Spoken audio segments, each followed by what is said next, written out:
ഏറ്റവും പ്രിയപ്പെട്ട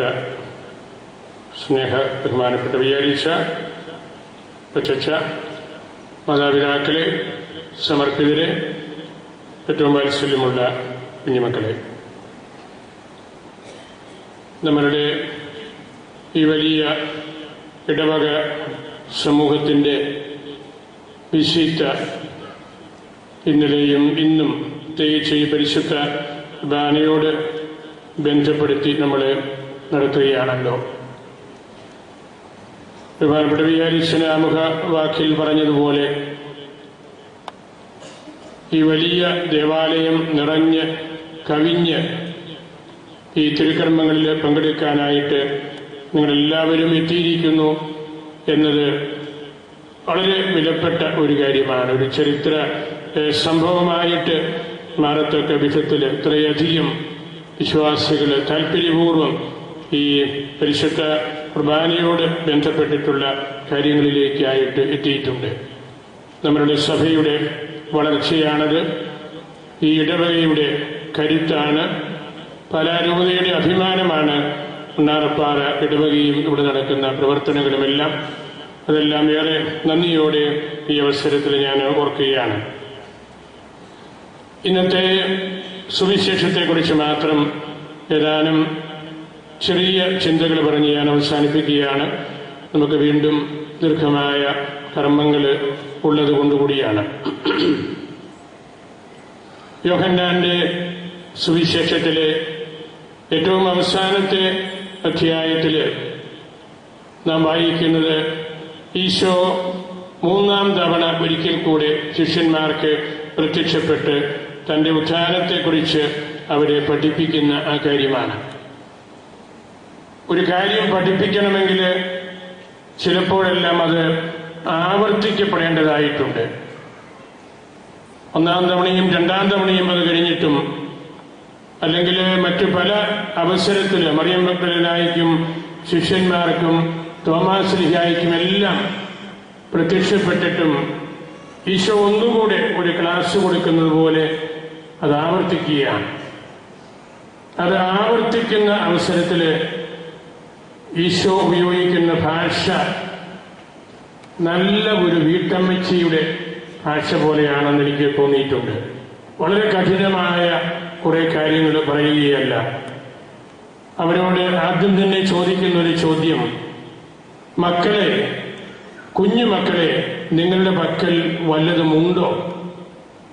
രാത്രി മുഴുവനും വലിയ കേമന്മാര്, മീൻപിടുത്തം പരിചയമുള്ളവര്, അതിന്റെ ഏറ്റവും വലിയ തലവനായ പത്രോസ്, കൂട്ടത്തിൽ വേറെ 7 പേര്, ഇവരെല്ലാം രാത്രി മുഴുവനും അധ്വാനിച്ചിട്ടും ഒന്നും അവർക്ക് കിട്ടിയില്ല. അപ്പോൾ ഈശോ കടൽ തീരത്ത് വന്നതെന്ന് ചോദിക്കുന്ന ആ ചോദ്യം, കുഞ്ഞുങ്ങളെ, പ്രിയ മക്കളെ, നിങ്ങളുടെ പക്കൽ ഭക്ഷിക്കാനായിട്ട് വല്ലതും ഉണ്ടോ? അവർക്കൊന്നുമില്ലായിരുന്നു നമുക്കറിയാം. പിന്നീട് അവിടെ നിന്നുകൊണ്ട് ഈശോ വലിയൊരു നിർദ്ദേശം കൊടുക്കുകയാണ്. മക്കള് അവരുടെ വഴിയെ യാത്ര ചെയ്ത് ഒന്നും നേടാതെ ഉള്ളതൊക്കെ നഷ്ടപ്പെടുത്തി നിൽക്കുന്ന അവസരത്തില് മാതാപിതാക്കള് വീണ്ടും അവരെ സമീപിച്ച് അവരെ ഉപദേശിക്കാറുണ്ട്. എന്ന് പറഞ്ഞതുപോലെ ഈശോ അവരോട് പറഞ്ഞു, വള്ളത്തിന്റെ വലതുവശത്ത് ഒന്ന് വീശി നോക്ക്. ഒരു വലിയ നിർദ്ദേശമാണ്. നമ്മളോടും ദൈവം പലപ്പോഴായിട്ട് നമ്മൾ ചെയ്തുകൊണ്ടിരിക്കുന്ന കാര്യങ്ങളിലേക്ക് നമ്മൾ ഉദ്ദേശിക്കുന്ന തരത്തിലുള്ള വിജയം അതിന് കാണാതെ വരുന്ന അവസരങ്ങളിലൊക്കെ കർത്താവ് നമ്മളോട് സംസാരിക്കുന്നുണ്ട്. പലപ്പോഴും നമ്മൾ അത് കേൾക്കുന്നില്ല എന്ന് മാത്രമാണ്.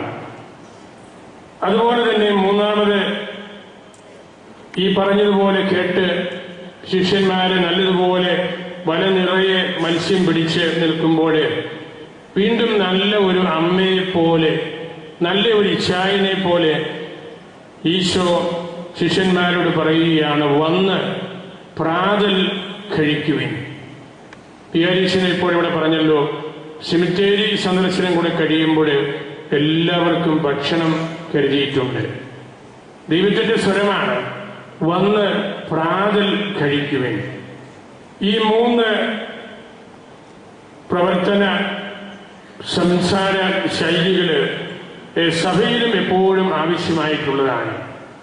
സ്നേഹത്തോടെ, താല്പര്യത്തോടെ, കരുണയോടെ തന്റെ മക്കളോട് പെരുമാറാനായിട്ട് എപ്പോഴും പരിശ്രമിക്കുന്ന വൈദികര്, മാതാപിതാക്കള് എല്ലാം നമ്മുടെ സമൂഹത്തില് എപ്പോഴും നമ്മൾ കണ്ടുമുട്ടുന്നുണ്ട്. അതിന്റെ കുറവ് കാരണം ചിലപ്പോഴെല്ലാം നമ്മൾ കാര്യങ്ങൾ ആവർത്തിക്കുന്നുണ്ടെങ്കിലും നമ്മളുടെ ഭാഷ മോശമാകുന്നതുകൊണ്ട് നമ്മൾ ഉദ്ദേശിക്കുന്ന ക്ലാസ്, പഠനം, ആ സന്ദേശം കൊടുക്കുവാനായിട്ട്, നൽകുവാനായിട്ട് നമുക്ക് പറ്റാതെ പോകുന്നുണ്ട്. ഇതുപോലുള്ള അവസരത്തിൽ നമ്മൾ ഒന്നിച്ചിരിക്കുമ്പോൾ ദൈവവചനം സഭയായിട്ട് ഇരുന്ന് കേൾക്കുമ്പോൾ ഒക്കെ നമുക്ക് കുറെ കൂടെ ഊർജവും ഉത്സാഹവും എല്ലാം നമുക്കുണ്ട്. നമുക്കൊക്കെ അറിയാം, കടലും കടൽ തീരവും കടലിലെ ഓളങ്ങളും കടലിലെ കുതിപ്പുകളും എല്ലാം നന്നായിട്ട് അറിയാവുന്ന പത്രോസും ശിഷ്യന്മാരും അവരോട് വല എവിടെയാണ് ഇറക്കേണ്ടത് എന്ന് പറയേണ്ടതിന്റെ ഒരു ആവശ്യമില്ല. അങ്ങനെ പറയുമ്പോൾ ചിലപ്പോൾ അവർക്ക് ഇഷ്ടപ്പെട്ടെന്നും വരികയില്ല. നമുക്കാണെ ഇഷ്ടപ്പെടുമോ? എല്ലാം അറിയാവുന്ന ഒരു അധ്യാപകനോട് ഏതെങ്കിലും ഒരു കുഞ്ഞു കാര്യം മറ്റുള്ളവരെ പറഞ്ഞുകൊണ്ട് ചെന്നാൽ സാറിന് ഇഷ്ടപ്പെടുകയില്ല. അത് സ്വാഭാവികമാണ്. എങ്കിലും അതൊന്നും ഒരു മുഖം വീർപ്പോടുകൂടി അല്ലാണ്ട് പത്രോസ് അത് സ്വീകരിക്കുന്നു എന്നതാണ് സത്യം. ഈശോ അവിടെ പഠിപ്പിക്കുന്ന കാര്യം, അമരത്ത്, വള്ളത്തിന്റെ അമരത്ത് ഈശോ ഇല്ലെങ്കിൽ, ദൈവത്തെ കൂടാതെയാണ് നമ്മൾ അധ്വാനിക്കുന്നതെങ്കിൽ നമുക്കൊന്നും കിട്ടുകയില്ല. അവരുടെ പരിചയക്കുറവിൻ്റെതല്ല, അവര് തെറ്റിപ്പോകുന്ന വഴികളുടെ ചരിത്രമാണ്. ഈശോയെ കൂടാണ്ട് നമ്മൾ എത്ര സാമർഥ്യത്തോടെ എവിടെയെല്ലാം ഇടപെട്ടാലും നമുക്ക് ഒന്നും നേടാൻ സാധിക്കുകയില്ല. പലപ്പോഴും അങ്ങനെ അവസരത്തില് ദൈവം നൽകുന്ന ആ നിർദ്ദേശം നമുക്ക് സ്വീകരിക്കാനും പറ്റുന്നില്ല. പഴയ നിയമത്തിൽ നമ്മളൊരു സംഭവം വായിക്കുന്നുണ്ടല്ലോ. നാമാൻ എന്ന ഒരു കുഷ്ഠരോഗി, ദേഹം മുഴുവനും വ്രണം വന്ന് മരിക്കാറായി നിന്നു. അദ്ദേഹം പ്രവാചകനായ എലീശായുടെ പക്കൽ വന്ന് ഒന്ന് പ്രാർത്ഥിച്ച് ഈ രോഗത്തിൽ നിന്ന് എന്നെ മോചിപ്പിക്കണം എന്ന് പ്രാർത്ഥനയും അപേക്ഷയുമായിട്ട് വന്നപ്പോൾ എലീശ പറഞ്ഞു കൊടുത്തു, നീ യോർദാനിൽ പോയി നദിയിൽ പോയി 7 പ്രാവശ്യം മുങ്ങിയാൽ മതി. അത് നാമാൻ ഇഷ്ടപ്പെട്ടില്ല. അങ്ങനെയാണോ ഒരു പ്രവാചകൻ, അങ്ങനെയാണോ ഒരു പുരോഹിതൻ ഇപ്രകാരമുള്ള അവസരത്തിൽ പെരുമാറേണ്ടത് എന്നുള്ള വലിയ വിഷമത്തോടുകൂടി ആ പ്രവാചകൻ തിരിച്ചുപോയി.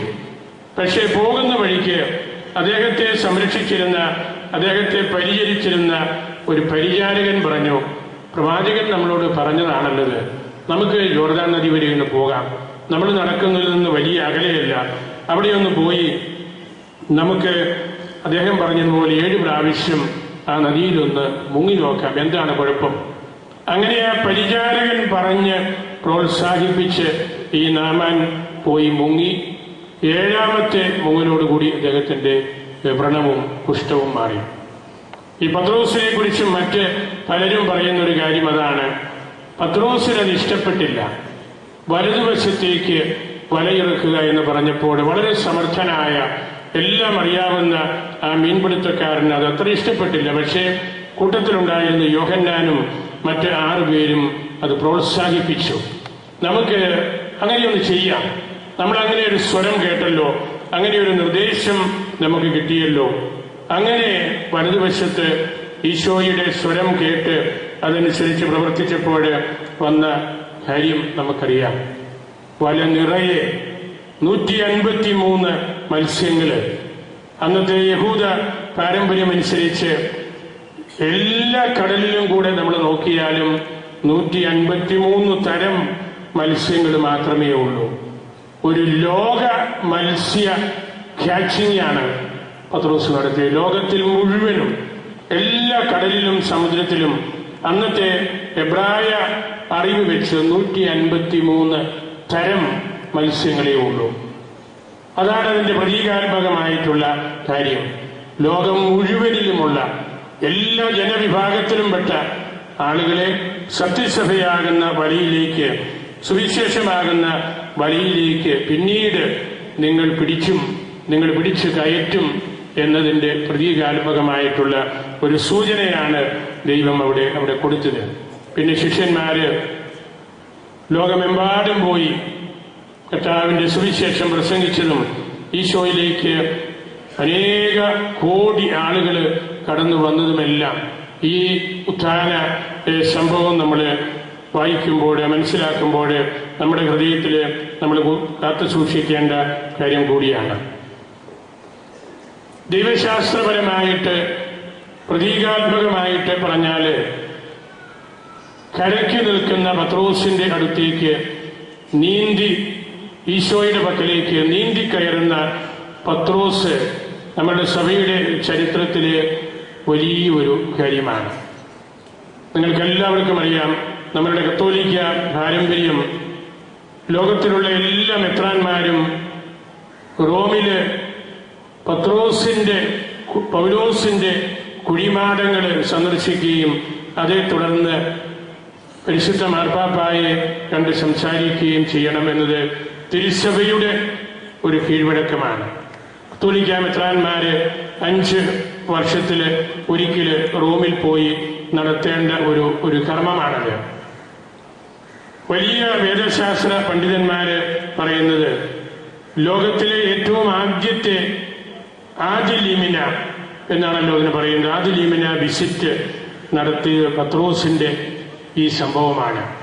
ഈശോയുടെ പക്കലേക്ക് നീന്തി കയറി ആവേശത്തോടുകൂടി കടന്നു ചെല്ലുന്ന പത്രോസാണ് ആദ്യ ലീമിന വിശീറ്റ നടത്തിയത്. ആ വിശീറ്റയുടെ പേര് തന്നെ ആദ്യ ലീമിന അപ്പോസ്തലോരും. പത്രോസിന്റെയും പൗലോസിന്റെയും ശ്ലീഹന്മാരായ ഇവരുടെ രണ്ടുപേരുടെയും കുഴിമാടത്തിന്റെ വാതിൽക്കൽ എന്നാണ് ആ വാക്കിന്റെ അർത്ഥം. ആദ്യ ലീമിന അപ്പോസ്തലോരും.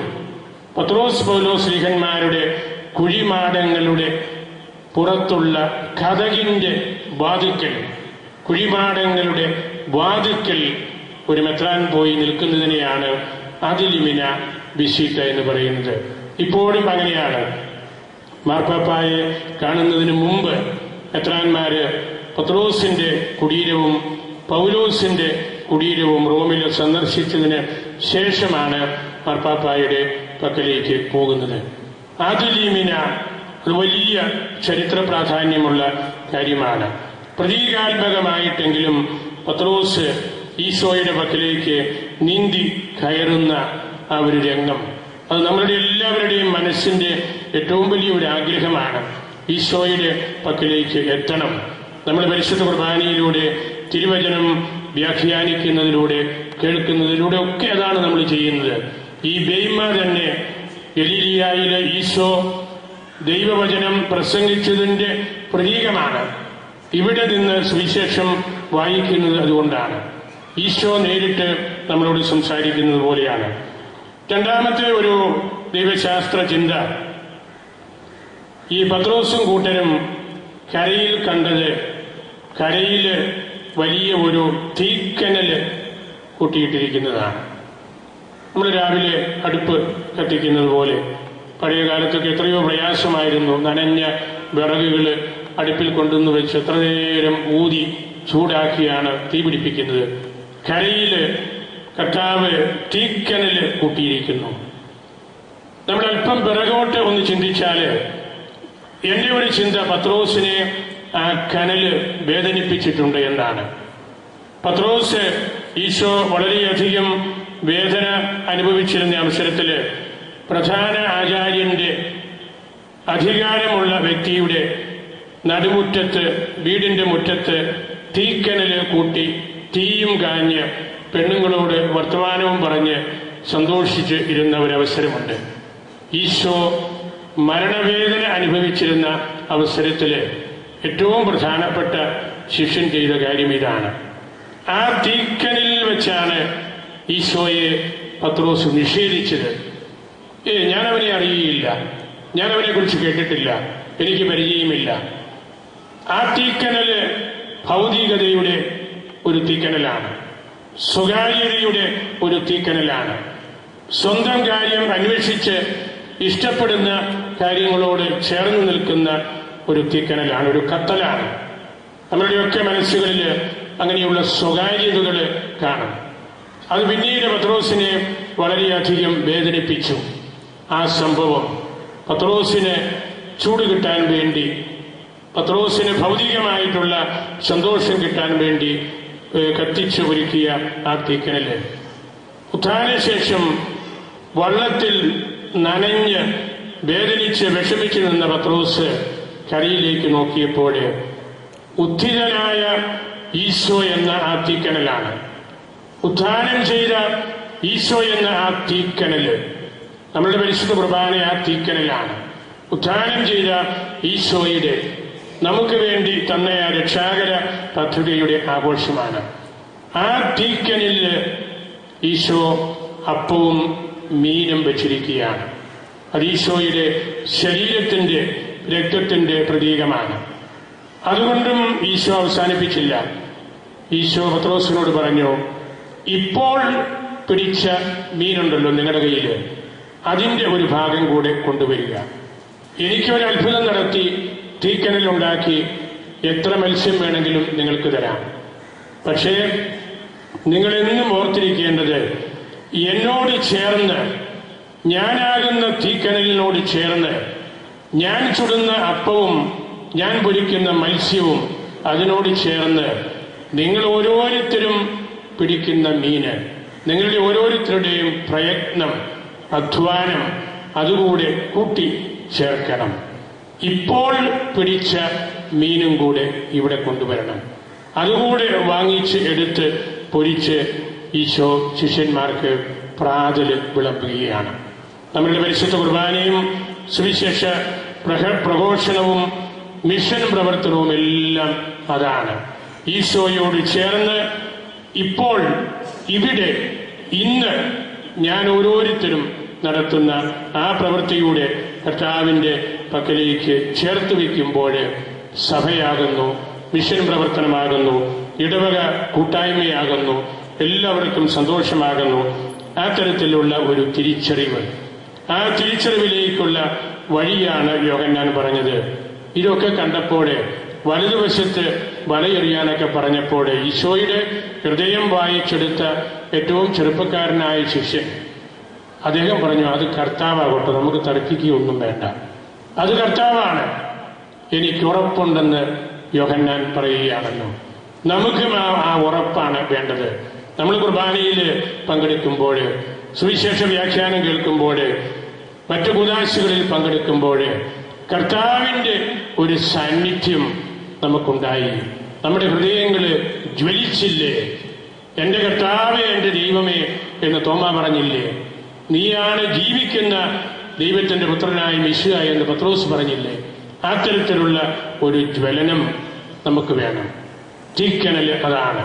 ഉത്ഥാനം ചെയ്ത ഈശോ നമുക്ക് നൽകുന്ന, പ്രദാനം ചെയ്യുന്ന തീക്കനൽ അതാണ്. ഞാൻ എൻ്റെ വാക്കുകളെ ഉപസംഹരിക്കുകയാണ്.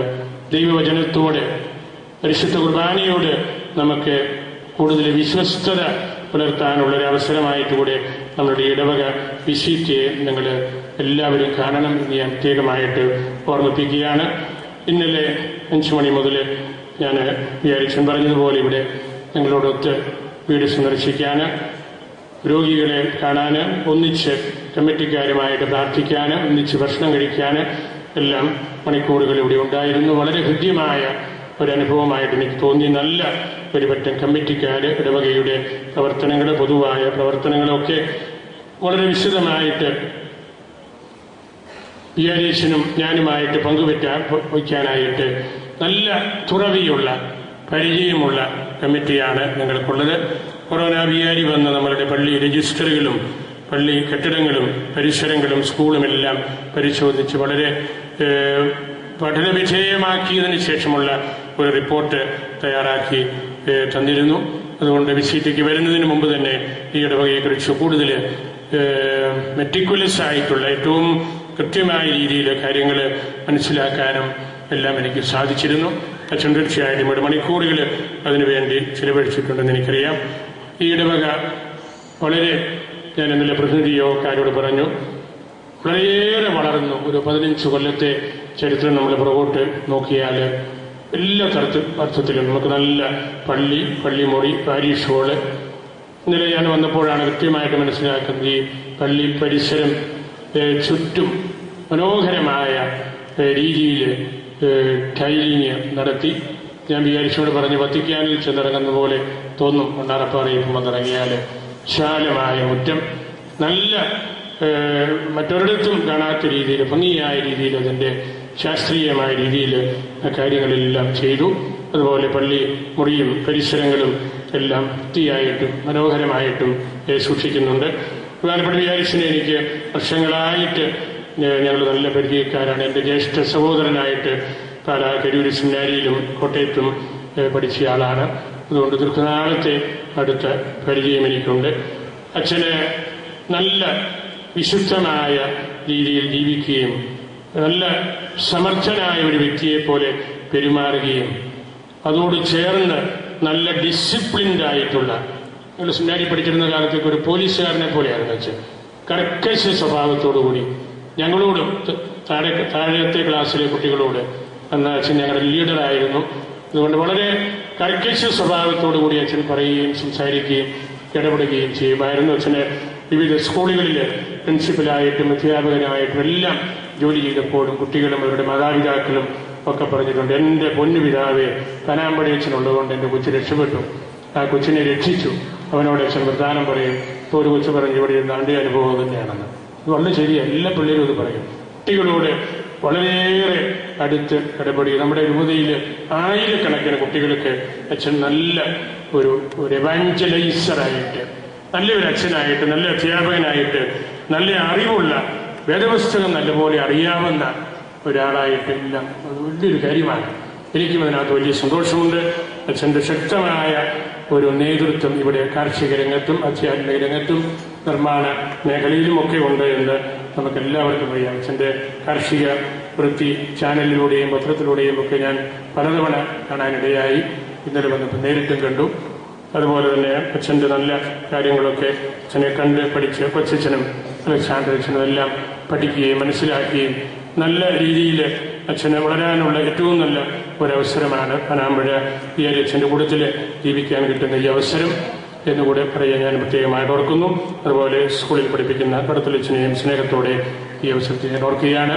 ഈ ഇടവകയിൽ എപ്പോഴും സഹായത്തിനുള്ള കർമ്മലീത്ത സിസ്റ്റേഴ്സ് എപ്പോഴും ഈ പള്ളിയിൽ വന്നാലും അവർ ഭക്ഷണവും മറ്റ് ഏതെങ്കിലും ആവശ്യമുണ്ടോ എന്ന കാര്യങ്ങളെല്ലാം തിരക്കി ഒരിക്കൽ പോലും ഇവിടെ വന്ന് നിരാശപ്പെട്ടു പോകേണ്ടി വന്നിട്ടില്ല. എല്ലാ അവസരത്തിലും അവരുടെ സജീവമായിട്ടുള്ള സാന്നിധ്യം അവരുടെ വക വികാരിയോട് അവർക്കുള്ള ബന്ധത്തിൻ്റെ അടുപ്പത്തിൻ്റെ അടയാളമാണ്. കൈക്കാരന്മാരും കമ്മിറ്റിക്കാരും എല്ലാം സജീവമായിട്ട് അച്ഛനോട് കൂടിയുണ്ട്. ഈ നാടുകളിൽ ഈ ഇടവകയോട് പലതരത്തിൽ ബന്ധപ്പെടാൻ എനിക്ക് സാധിച്ചു. ഗ്രാൻഡ് മിഷന്റെ സമയത്തും ഞാൻ 8-10 മിനിറ്റ് ഇവിടെ വന്നു. അന്നും ധാരാളം പേര് അതിൽ വന്ന് പങ്കെടുത്തിരുന്നു.